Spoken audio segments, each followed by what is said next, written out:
मुरादाबाद में virginity certificate के मामले में जांच शुरू हो गई है। न्यूज 18 की खबर का असर देखने को मिला है। सर्टिफिकेट मांगने वाले मदरसे में जांच के लिए प्रशासन की टीम पहुंची है। कई विभागों से जुड़े अधिकारियों ने मदरसे में पहुंचकर जांच पड़ताल की। पागपड़ा इलाके स्थित जामिया असानुल बनात गर्ल्स मदरसा पर 13 साल की छात्रा के परिजनों से वर्जिनिटी सर्टिफिकेट मांगने का केस दर्ज हुआ था। परिजनों की शिकायत के बाद मुरादाबाद पुलिस ने एडमिशन सेल इंचार्ज, प्रिंसिपल सहित अन्य लोगों के खिलाफ मुकदमा दर्ज किया था। Admission cell incharge Mohammad Shahjahan को पुलिस ने गिरफ्तार कर लिया है। मामले का संज्ञान शासन ने लिया है। जांच के लिए टीम गठित की गई है। एसडीएम के नेतृत्व में टीम ने मौके पर जाकर जांच पड़ताल की है।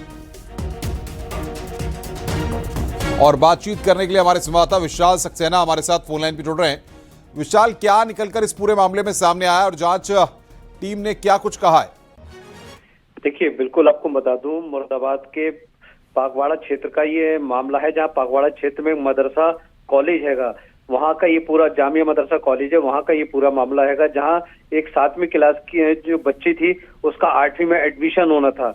तो उसका मेडिकल जो मदरसे का जो मदरसा के जो एडमिनिस्ट्रेशन है, उन्होंने वर्जिनिटी टेस्ट की मांग की थी और उसका सर्टिफिकेट मांगा था। जब उन्होंने इसको देने से इनकार किया तो उन्होंने टीसी मांगी। टीसी के लिए भी उन्होंने मेडिकल कराने की बात कही। उसी को लेकर के पूरा ये मामला था, जिसकी जो बच्ची के परिजन थे, उन्होंने प्रशासन से शिकायत, पुलिस से शिकायत की थी। शिकायत के बाद इसमें पूरा मामला दर्ज हुआ था। न्यूज 18 ने इस खबर को पूरी प्रमुखता से दिखाया था, जिसके बाद पुलिस ने एक्टिव होकर के जो एडमिनिस्ट्रेशन था मदरसे का, उन 3 लोगों के खिलाफ मुकदमा दर्ज किया था, जिसमें से जो एडमिशन सेल के इंचार्ज थे मोहम्मद शाहजहां, उनको गिरफ्तार कर लिया था।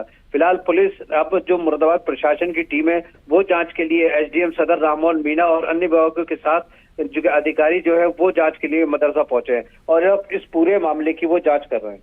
बहुत बहुत शुक्रिया आपका हमारे साथ जुड़ने के लिए और बातचीत करने के लिए।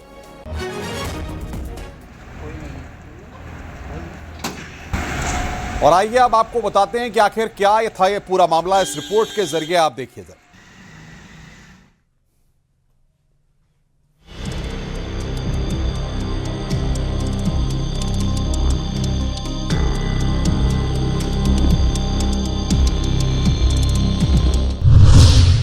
मुरादाबाद के मदरसे की करतूत।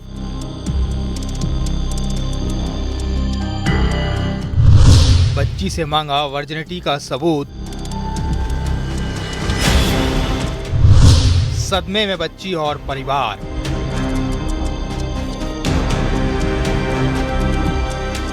मुरादाबाद के पागवाड़ा थाना क्षेत्र में ये मदरसा है, जहां तालीम के लिए छात्र छात्राएं आते हैं। लेकिन यहाँ तो एक मदरसे ने मर्यादा ही पार कर दी। 8वीं कक्षा में पढ़ रही छात्रा से ऐसी शर्मनाक डिमांड कर दी, जिसके बाद से छात्रा और परिवार आहत है। मदरसे पर आरोप है कि छात्रा का वर्जिनिटी सर्टिफिकेट मांगा गया है।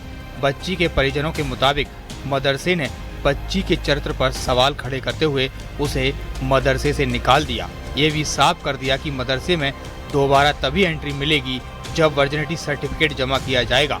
आरोप है कि सर्टिफिकेट न देने पर मदरसा के कर्मचारियों ने परिजनों को मदरसा परिसर से बाहर निकाल दिया। इस दौरान उनके साथ अभद्रता भी की गई। इसमें मैंने उसका एडमिशन डिस्ट्रिक्ट मुरादाबाद लोधेपुर पागवाड़े के पास है, सीएनजी पेट्रोल पंप के पीछे मदरसा विद स्कूल, जिस स्कूल का नाम है AIA एजुकेशन।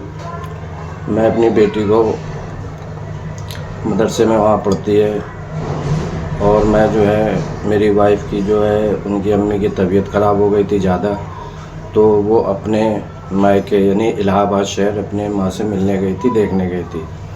तो मुझे घर में बहुत परेशानी हो रही थी, साफ़ सफाई, घर वगैरह, खाना वगैरह के लिए। तो मैंने कुछ इमरजेंसी के लिए अपनी बेटी को कुछ दिन के लिए लेके आ गया चंडीगढ़। क्या है पूरा मामला, जरा समझते हैं। लड़की के परिजन चंडीगढ़ में रहते हैं। साल 2024 में बेटी का मदरसे में एडमिशन कराया गया था। नानी की तबीयत बिगड़ने के बाद पिता बेटी को चंडीगढ़ ले आए। चंडीगढ़ में रहने के दौरान किसी ने मदरसे में फ़ोन किया और बताया कि पिता के बेटी के साथ नाजायज़ संबंध है। इसके बाद 21 अगस्त को मां बेटी को लेकर मदरसे पहुंची। मदरसे वालों ने बेटी को एंट्री देने से मना कर दिया। पीड़ित परिवार ने मुरादाबाद के एसएसपी से मामले की शिकायत की है। लड़की के परिजनों ने जो टीसी फॉर्मेट पुलिस को सौंपा है, उस पर साफ तौर से मेडिकल टेस्ट कराने की बात लिखी गई है। पुलिस मामले की जांच पड़ताल कर रही है। इसमें उन्होंने आरोप लगाया है कि उनकी बेटी के कैरेक्टर पे, जो बेटी वहाँ पढ़ रही थी, पिछले साल उन्होंने एडमिशन कराया था, उसके कैरेक्टर को लेकर के काफी उसके ऊपर कमेंट किए गए और उसके बाद उसको वहाँ से टीसी देकर के जबरदस्ती निकाल के किसी मदरसे से बाहर कर दिया गया। इसमें हम लोगों ने उसकी भी जांच कर रहे हैं। हमारी तरफ से जांच के लिए उस एप्लीकेशन को भेजा गया है और जांचोपरांत जो भी फैक्ट्स इसमें निकल के आएगा उसके हिसाब से इसमें वैधानिक कार्रवाई। हालांकि इस तरह की डिमांड स्कूल या मदरसे की तरफ से नहीं की जा सकती, क्योंकि ये गैर कानूनी है। अब देखना होगा जांच के बाद क्या कार्रवाई होती है। Bureau report, news 18। सहारनपुर के बेहट क्षेत्र के ग्राम जैतपुर कला में संदिग्ध परिस्थितियों में भीषण आग लग गई। आग ने छप्परनुमा 5 घरों को अपनी चपेट में लेकर सबको जलाकर खाक कर दिया। फायर ब्रिगेड की टीम ने कड़ी मशक्कत के बाद आग पर काबू पाया।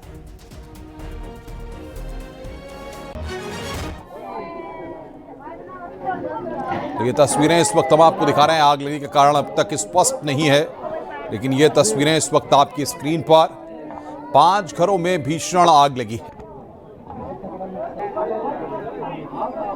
घर का सामान जलकर राख हुआ है।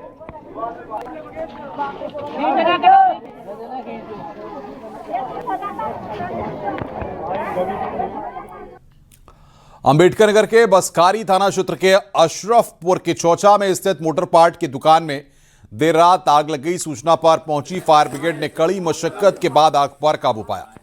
आग लगने से करीब 5 लाख का सामान जलकर राख हो गया है। दुकान मालिक ने आग लगाए जाने की आशंका जताई है। पुलिस से सीसीटीवी चेक कर कार्रवाई करने की मांग की है।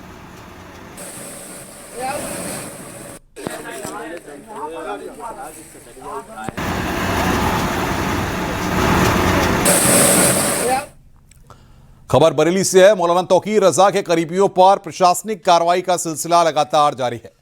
थाना प्रेम नगर के शाहबाद और पूर्ण क्षेत्र में 27 अवैध मकानों पर नोटिस की समय सीमा पूरी हो गई है। नगर निगम की जमीन पर बने इन मकानों को 15 दिन में खाली करने का आदेश दिया गया था। आरोप था कि नगर निगम की सरकारी जमीन पर अवैध कब्जा करके मकान को बनाया गया है। 15 दिन की समय सीमा पूरी होने के बाद भी मकानों को खाली नहीं किया गया था। इस वक्त मेरी मौजूदगी बरेली में थाना प्रेम नगर के उस भूड़ इलाके पर है, जहां 27 मकानों के लिए नगर निगम ने 2 नोटिस जारी किया है।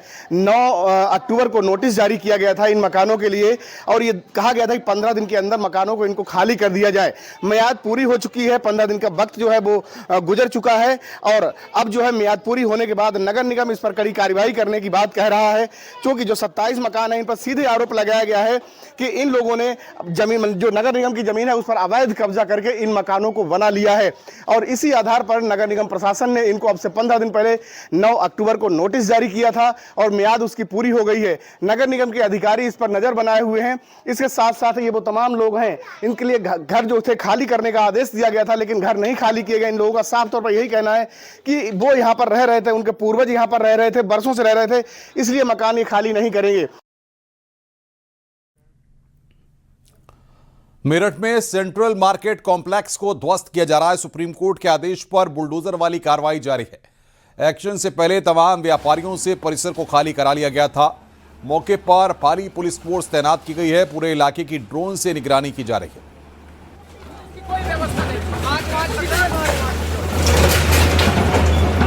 एक्सक्लूसिव तस्वीरें इस वक्त आप देख रहे हैं। मौके पर पुलिस बल तैनात है और किस तरीके से बुलडोजर की कार्रवाई यहां पर की जा रही है। 22 दुकानों पर यह विवाद है। 288 वर्ग मीटर में बनी है मार्केट।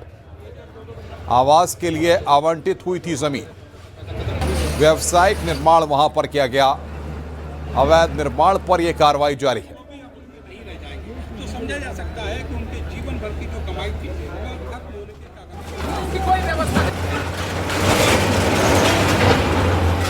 के निर्देशों के क्रम में ये ध्वस्तीकरण कार्रवाई की गई है। ये 2014 से लंबित थी। इसमें 2024 में आदेश हुआ था, उसी क्रम में ये कार्रवाई की गई। अच्छा, कितनी दुकानों पर कार्रवाई की गई है? इसमें 21 दुकानें हैं। 21 दुकानें जी। अच्छा भाई साहब, उन्नाव के दही थाना क्षेत्र के टीकरगढ़ी मार्ग पर सड़क किनारे गड्ढे में 2 युवकों के शव मिले हैं। मृतकों की पहचान गुलशन और आशू उर्फ बजरंगी के रूप में हुई है। दोनों लड़के बाइक से निकले थे और परिजनों ने गुमशुदगी की रिपोर्ट दर्ज कराई थी। आशंका है कि अज्ञात वाहन की टक्कर के बाद गड्ढे में गिरने से डूबकर दोनों युवकों की मौत हुई है। फिलहाल पुलिस मामले की जांच पड़ताल में जुटी हुई है।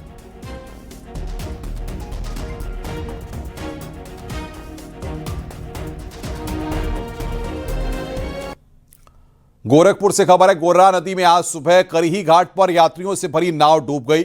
नाव में कुल 8 लोग सवार थे, जिसमें 7 लोग तैरकर बाहर निकल गए, लेकिन एक युवक नहीं मिला है। गोताखोरों की टीम उसकी तलाश में जुटी हुई है।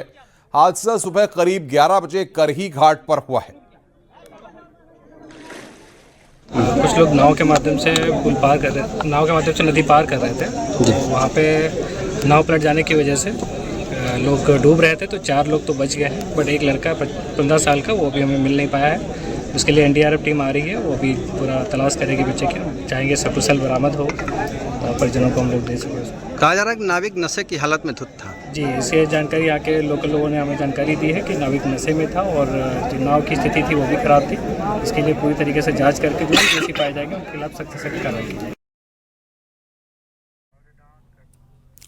उन्नाव में सदर कोतवाली क्षेत्र के करुवन मोड़ पर पुलिस और हत्या के आरोपी के बीच मुठभेड़ हुई। एनकाउंटर के दौरान पुलिस पर आरोपी ने फायरिंग की। जवाबी कार्रवाई में आरोपी के पैर में गोली लगी है। घायल आरोपी सज्जन राठौर को गिरफ्तार कर जिला अस्पताल में भर्ती कराया गया है। साथ ही संतोष राठौर मौके से फरार हो गया, जिसकी तलाश जारी है। साथी द्वारा पुलिस टीम पर फायर करा गया। इसमें जवाबी कार्रवाई के चलते अपने बचाव के लिए पुलिस टीम ने भी फायर करा, तो सज्जन सिंह के पैर पर गोली लग गई। जानकारी करी तो पाया जो उसका साथी था, जो फरार हो गया मौके से, उसका नाम था संतोष राठौर। संतोष राठौर संजय राठौर की मौसी का बेटा था। इसमें सज्जन राठौर को चिकित्सा हेतु अस्पताल भेजा जा चुका है और इसमें अग्रिम विधिक कार्रवाई की जा रही है। खबर अलीगढ़ से है। बुलाकगढ़ी और भगवानपुर गांव में राम राम कहने को लेकर हुआ विवाद गहराता जा रहा है। मामला तब और तूल पकड़ गया जब गांव के 4 मंदिरों की दीवारों पर आई लव मोहम्मद लिखा मिला। शिकायत करने वाले हिंदू युवक को जान से मारने की धमकी मिलने के बाद तनाव फैल गया। हजारों की संख्या में हिंदुवादी संगठन के कार्यकर्ताओं ने थाने पर पहुंचकर जमकर नारेबाजी की और आरोपियों की गिरफ्तारी की मांग की है। पुलिस ने मुकदमा दर्ज कर जांच पड़ताल शुरू कर दी है। टीम गठित कर आरोपियों की तलाश जारी है। मामला थाना लोधा क्षेत्र का है। लोधा थाना अंतर्गत जो है बुलाकगढ़ी गांव पड़ता है। बुलाकगढ़ी और भगवानपुर, यहाँ 5 हिंदू मंदिरों पर मुस्लिम कट्टरपंथियों के द्वारा आई लव मोहम्मद का नारा लिखा गया है, जिसकी सूचना हमारे कार्यकर्ता सचिन कुमार के द्वारा मुझे एवं पुलिस को दी गई थी। 112 पर कॉल करके वहाँ पुलिस पहुँचती है। पुलिस पहुंचने के बाद मेरे ही कार्यकर्ता को मारपीट कर बंद कर देती है थाने के अंदर, और उस नारे को, यानी जो अपराध हुआ था, और अपराध को छिपाने का कार्य पुलिस के द्वारा। 4 जगह आई लव मोहम्मद के स्लोगन पाए गए हैं। इनको पुलिस द्वारा आकर के शांति व्यवस्था के मद्देनजर मिटवा दिया गया है, और जो भी तहरीर प्राप्त होती है तो विधिक कार्रवाई इसमें अमल में लाई जाएगी। कानपुर से खबर, जहां पर लापता बुजुर्ग का शव मिलने से सनसनी मच गई। शव की पहचान सरफराज उर्फ फानू के रूप में हुई है, जो पेशे से रिक्शा चलाने का काम करता था। कलेक्टरगंज थाना क्षेत्र में शव मिला है। सूचना पर पहुंची पुलिस ने शव को कब्जे में लेकर पोस्टमार्टम के लिए भेज दिया है। पुलिस के मुताबिक मामले की जांच पड़ताल जारी है।